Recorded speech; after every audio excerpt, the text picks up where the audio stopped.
Bienvenidos a Cruce de Palabras por Telesur. Soy Luis Hernández Navarro y hoy vamos a conversar sobre un fenómeno único en la historia de México: la formación de la Coordinadora Nacional de Trabajadores de la Educación, un movimiento político magisterial que a lo largo de 40 años ha simbrado el mundo educativo, político y social del país. Y para eso está con nosotros en el estudio el profesor Pedro Hernández, uno de sus principales dirigentes. Pedro es además director de la Escuela Centauro del Norte en el barrio de Iztapalapa, un barrio popular en la Ciudad de México. Pedro, muchas gracias por estar con nosotros. Muchas gracias. Hace 40 años se funda la Coordinadora Nacional de Trabajadores de la Educación, la CENTE. ¿Qué es esa organización, Pedro? ¿Cómo explicársela? Recuerda que además era Coordinadora Nacional de Trabajadores de la Educación y Organizaciones Democráticas, ¿no? Del CENTE. Del CENTE, porque pertenecemos al Sindicato Nacional de Trabajadores de la Educación, el más grande del país y tal vez de América. Más de 1.300.000 miembros. Pues hasta 1,5 millones podemos ya contabilizar. Y bueno, pues ha sido un movimiento social que ha sobrevivido 4 décadas, que ha transitado y enfrentado 9 presidentes, muchos secretarios de gobernación, muchos secretarios de educación, gobernadores, pero también a una mafia enquistada en el CENTE. Entonces, este movimiento que nació como una expresión de descontento de los maestros, sobre todo del sur del país, que a finales de los 70s el boom petrolero los llevó a pues un empobrecimiento de sus condiciones, a pelear por mejorar su salario.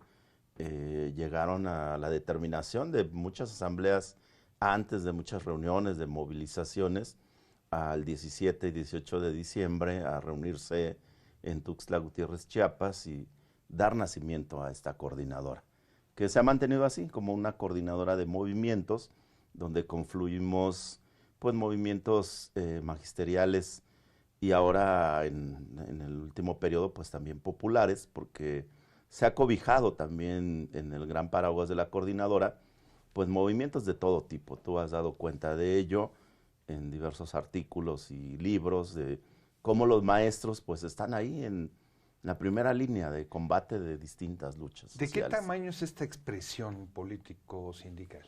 Bueno, en realidad ha logrado movilizar más de 600,000 trabajadores de la educación. En el último sexenio, pues prácticamente en todas las entidades del país hubo expresiones de descontento ante la imposición de una reforma educativa que intentaron imponer a sangre y fuego.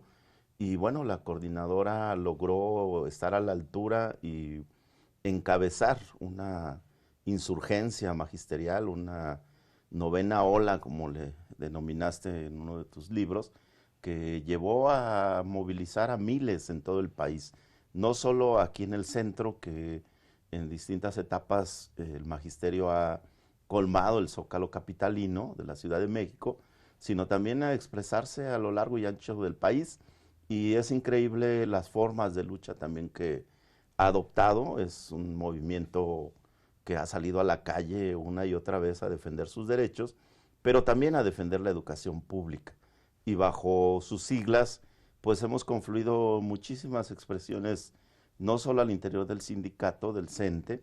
La disidencia magisterial se nos llamó mucho tiempo, en contraposición a lo que en México denominamos el charrismo sindical, que es el corporativismo en nuestro sindicato. ¿Qué tipo de maestros agrupa la coordinadora, Pedro? Bueno, estamos maestros de educación básica, desde inicial, preescolar, primaria, secundaria. ¿Escuelas privadas o públicas? Escuelas públicas. Somos trabajadores de la educación en 2 ramas, digamos, federales, que agruparía por el tipo de pago a quienes nos paga el gobierno federal, pero también maestros estatales, es decir, que paga a los gobiernos de los estados sus salarios. Pero además de la educación básica, confluimos maestros también de educación media e inclusive de educación superior. Es decir, que hay maestros de bachilleratos, hay maestros de centros de formación, de maestros, de normales, del Instituto Politécnico Nacional, y bueno, excepto las universidades autónomas, el grueso de los maestros y en general de los trabajadores de la educación, estamos dentro del CENTE y un número muy importante, una expresión muy importante de combate, de lucha dentro de la Coordinadora Nacional de Trabajadores de la ¿Por qué Educación. demandas luchan ustedes, Pedro? Bueno, una fue básicamente salario en ese boom petrolero, pues la consigna era país petrolero, maestro sin dinero, ¿no? En el sur del país, Tabasco, Chiapas, hacia la península, estos yacimientos que llevaron a decir al gobierno en turno que pues estábamos ya a punto de entrar al paraíso, que eso iba a traer un bienestar muy grande para el pueblo y bueno, cayeron los salarios de los maestros estrepitosamente y hubo pues una lucha importante, pero también nos dimos cuenta que si no recuperábamos nuestro sindicato, esto iba a ser efímero en términos de que a lo mejor lográbamos un incremento de salario, pero nuevamente el control corporativo del sindicato iba a permitir la aplicación de todas estas políticas que hemos padecido. En 1989, que hubo una nueva oleada de lucha magisterial, pues la consigna central fue más salario y democracia, entendiendo que teníamos que avanzar en la democratización de nuestro sindicato. Tres grandes ejes nos han mantenido todos estos años, que es la democratización del sindicato, del CENTE, la democratización de la educación, la búsqueda de una propuesta alternativa de educación para nuestro pueblo y la democratización del país. ¿Y qué relación tienen con los padres de familia? Y bueno, pues en todas las escuelas públicas que son la mayoría en este país, vamos a encontrar tal vez una escuelita en el último rincón, en la montaña, en la selva, en el desierto, y vamos a encontrar maestros. Entonces, históricamente los maestros han sido parte fundamental en la construcción de este país. Si vemos la historia, pues en las etapas de lucha álgida en nuestro país han estado los maestros, han tenido un papel importante. Creo que esta expresión que hizo Luis Michel en la Comuna de París, diciendo que los profesores, esos soldados oscuros de la civilización, Luminosos. estábamos llamados a convertirnos en los intelectuales del pueblo. Y en México la tradición del maestro ha sido estar ahí con su pueblo en toda la etapa después de la revolución, pues los maestros llevaron la educación a todos los rincones del país, la palabra escrita, los libros, la constitución, inclusive en la parte de explicarle a los campesinos, a las amas de casa, a los trabajadores en la ciudad, que tenemos derechos, que hay una constitución, y en muchos casos los maestros se convirtieron pues en líderes naturales en sus comunidades. Y hay ejemplos muy importantes de los maestros. Nosotros, nuestro eh, símbolo es la representación de la República Mexicana y 4 maestros que han sido ejemplares en ¿Quiénes esta son lucha, ¿no? ellos? Arturo Gamis, que fue un profesor rural, que fue el primer levantamiento armado después de la revolución en términos de buscar pues un cambio social. El 23 de 23 de septiembre de septiembre 1965. en Chihuahua, el asalto al cuartel Madera, un poco emulando o queriendo la influencia de la Revolución Cubana, pues estaba Son profesor rural. en auge, un maestro muy joven, 25 años, pero ya líder de los campesinos y bueno, se le cierran todos los caminos legales y pues emprende la lucha armada que puede considerarse como reciente, ¿no? Luego está el profesor Lucio Cabañas, Guerrero, maestro rural también, que ante una represión pues responde con la autodefensa y la formación de lo que va a ser el Partido de los Pobres y bueno, una guerrilla rural que sobrevivió un cerco impresionante, más de 25,000 soldados buscándolo en la sierra de Guerrero. El conocimiento, el cobijo que le dan las comunidades, pues le permite sobrevivir y enfrentar con éxito, inclusive militarmente. Luego está Genaro Vázquez, también maestro rural, guerrerense, que a la par de Lucio, pues también hay un levantamiento que encabeza. Y más reciente, pues reconocemos como un compañero muy importante al profesor Misael Núñez Acosta, ya en esta lucha que emprendemos como coordinadora. Asesinado, nosotros hemos demostrado que quien fue el líder más de 24 años en el sindicato, el Bester Gordillo Morales, tuvo pues una implicación intelectual en el asesinato de Misael Núñez Acosta.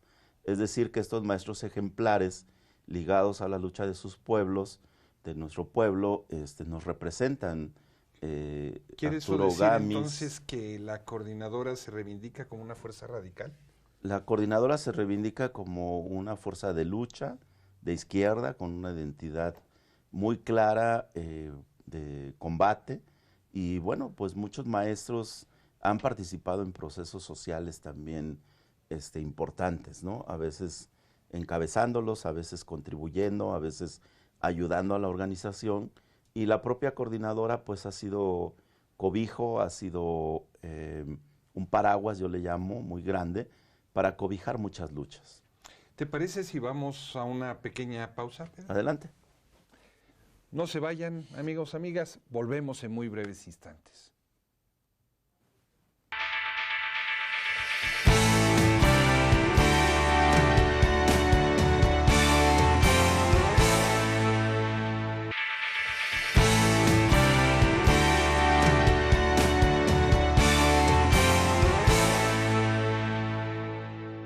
Estamos ya de vuelta en este cruce de palabras conversando con el profesor Pedro Hernández, director de la Escuela Primaria Centauro del Norte en la Ciudad de México y dirigente desde hace muchos años de la Coordinadora Nacional de Trabajadores de la Educación.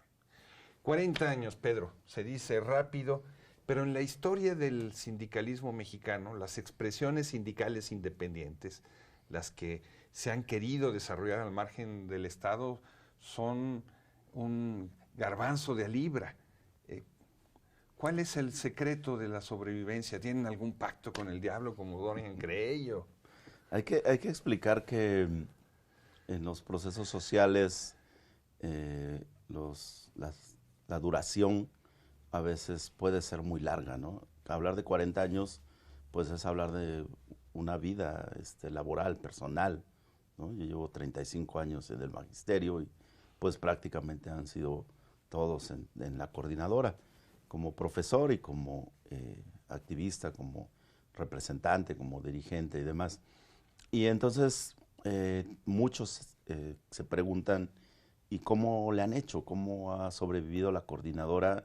Pues a cárcel, a asesinatos, a desapariciones. Tenemos más de 200 maestros asesinados en todo este periodo, muchos oaxaqueños, más de 150, inclusive en la última pelea contra la reforma educativa de Peña Nieto, Nochixtlán, más de, 11, no solo profesores, sino también pobladores asesinados, 41 compañeros presos. Apenas el 12 de diciembre pasado se logró con la lucha su liberación, todavía siguen procesos ahí.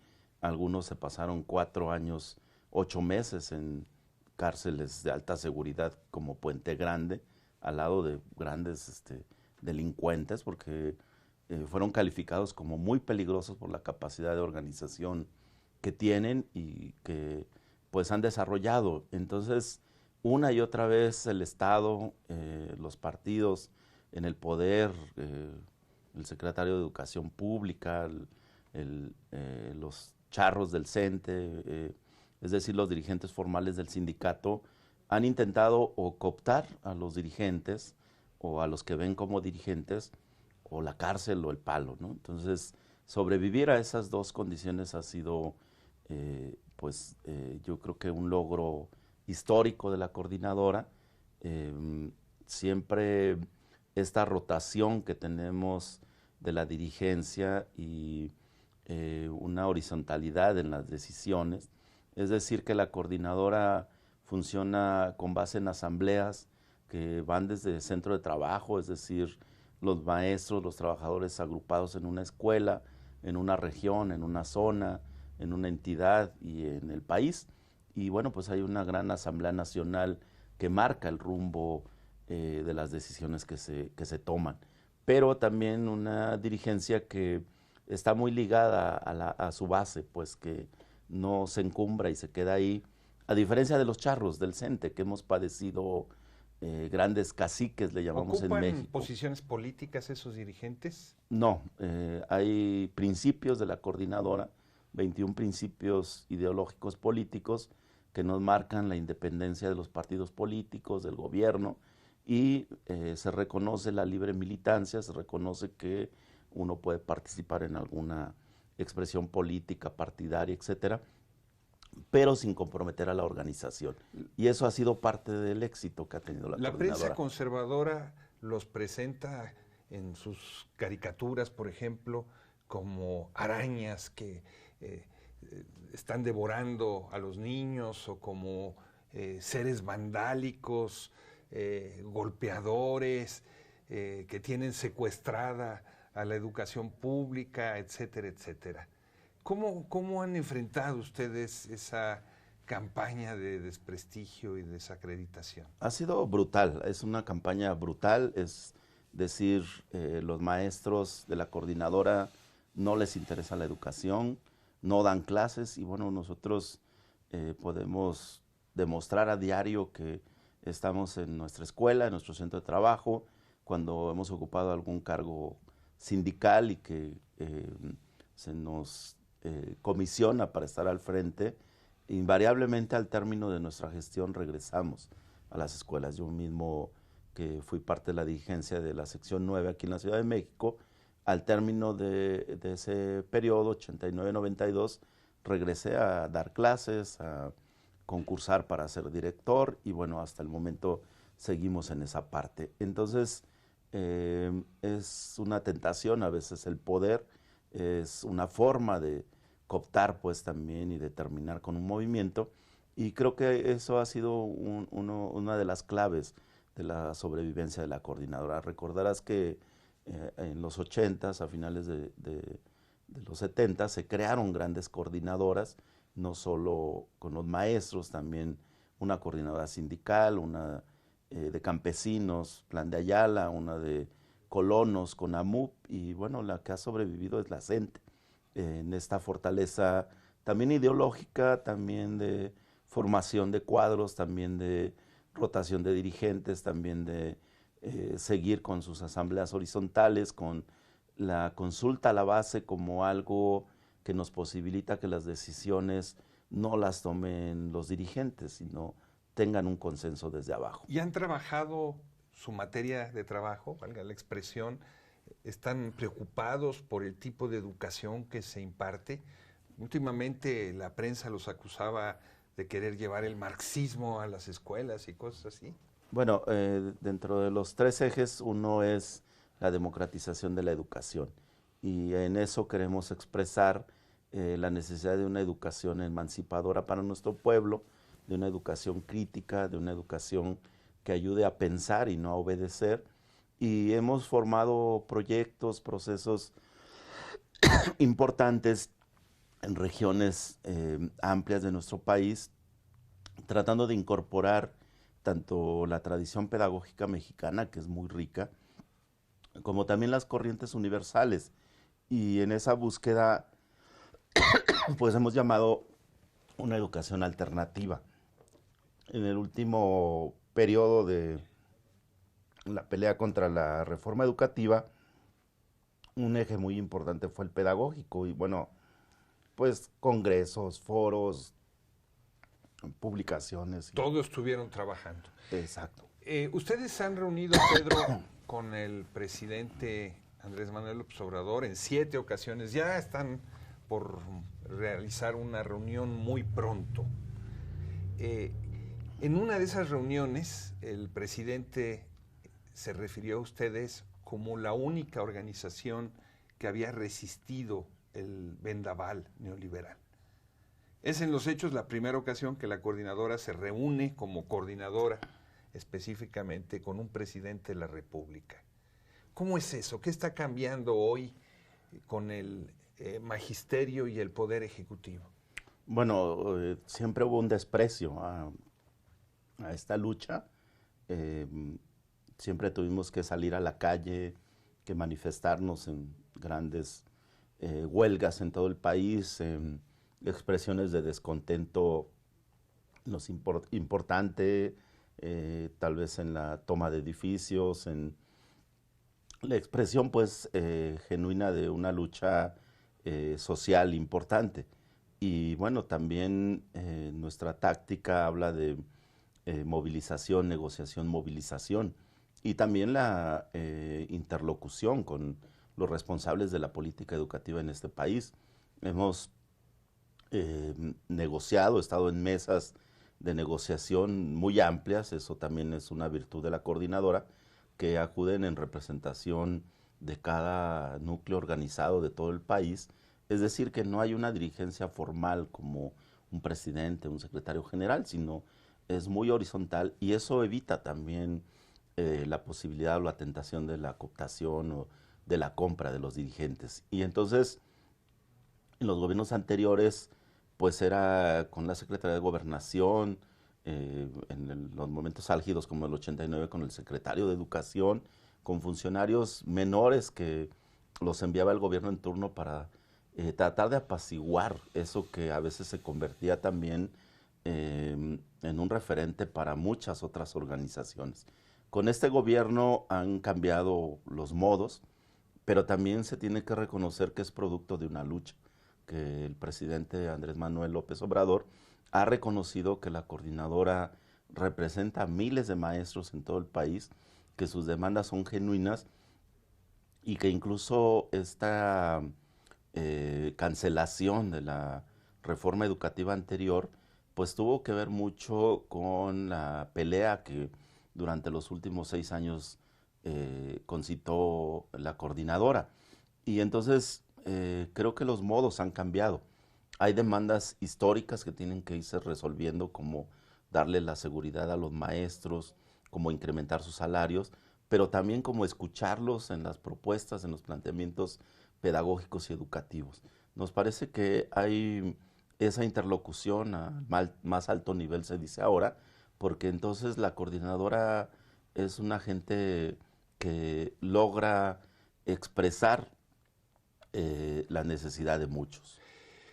En muchas de las luchas sociales que se han venido desarrollando a lo largo de estos últimos 40 años, protestas campesinas, sindicatos independientes, invasiones de tierras urbanas para construir proyectos, luchas contra la represión, protestas contra fraudes electorales, se encuentra uno a maestros de la Coordinadora Nacional de Trabajadores de la Educación.